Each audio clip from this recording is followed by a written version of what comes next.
এটা হলো 1941 সালের ক্যালেন্ডার, আর এটা হলো 2025 সালের ক্যালেন্ডার, যেখানে একেবারে সেম ডেট, সেম উইকেন্ড আর সেম অভিশাপ। অভিশাপ? কিসের অভিশাপ? হ্যাঁ, অভিশাপ। 1941 সাল, যেটা 20 দশকের সব থেকে বেদনাদায়ক আর মারাত্মক বছর ছিল, যেটা ছিল দ্বিতীয় বিশ্বযুদ্ধের সব থেকে ভয়ঙ্কর বছর, যেখানে জার্মানি সোভিয়েত ইউনিয়নের উপরে হামলা চালায়, জাপান পার্ল হারবার আক্রমণ করে, যার জন্য আমেরিকা যুদ্ধে যোগ দেয়। ইউরোপ, আফ্রিকা ও এশিয়া যুদ্ধের আগুনে জ্বলছিল। সোভিয়েত ইউনিয়ন ও আমেরিকা সরাসরি যুদ্ধে জড়িয়ে পড়ে। এশিয়া ও ইউরোপের রাজনৈতিক ভূমানচিত্র একেবারে বদলে যায়, বড় অর্থনৈতিক মন্দা দেখা দেয়।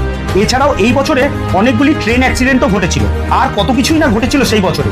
আর 2025 সালটা দেখছো তুমি, এই বছরেও পৃথিবীর নানা সংকটে জর্জরিত, বিশেষ করে যুদ্ধের পরিস্থিতি। রাশিয়া ইউক্রেন যুদ্ধ, যেটা 3 বছর ধরে চলমান, আর এই যুদ্ধ আরো দীর্ঘদিন ধরে গভীর হচ্ছে। ইরান ইসরায়েল টানাপোড়েন, এবং ইরান পাল্টা জবাবও দিয়েছে। ভারত পাকিস্তান সামরিক সংঘর্ষ, মে মাসে পেহেলগাঁওয়ে সন্ত্রাসী হামলার পর সীমান্তে উত্তেজনা বেড়েছিল। এছাড়াও California fire, Mahakumbh stampede, Ahmedabad plane crash, train accident. হ্যাঁ, একদম ঠিক। আর তো সবে বছরের অর্ধেক অংশ পেরিয়েছে, আরও অর্ধেক অংশ বাকি রয়েছে। আর এটা কোনো একটা কোইন্সিডেন্ট নয় গো, আমরা একটা টাইম লুপের মধ্যে আছি। আর 1941 সাল সেটা পুনরায় রিপিট হচ্ছে, আর এইবারে আরও বেশি মারাত্মকভাবে।